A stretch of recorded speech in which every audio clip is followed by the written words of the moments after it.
toy izao indray akiavana ny teny zaraina ho antsika anio zava-dehibe ny miaino an'i Kristy isan'andro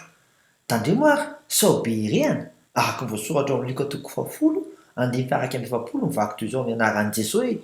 fa ny tompo namalaka anao taminy hoe Marta Marta maro ahina sy maro erehana ianao ka tsy ataonao ho loha laharana ny miaino an'i Kristy amin'ny alalan'ny teniny araka voasoratra ao amin'ny Luka toko 10 andiny fa 7 amby 30 mivaky toy izao amin'ny anaran'i Jesosy hoe ary izy nanararahavy atao hoe Maria izay mipetraka teo anilan'ny tongotry ny tompo ka niaino ny teniny teny izay mitondra aina sy fahasalamana araka voasoratra ao amin'ny ohabolana toko 4 andiny fa 20 mivaky toy izao amin'ny anaran'i Jesosy hoe fa aina ho an'izay mahazo azy izy ary fahasalamana ho an'ny nofony rehetra mino aho fa tsy ho diso anjara amin'izany teny Kristy isan'andro izany ianao mandra-peona tompoko.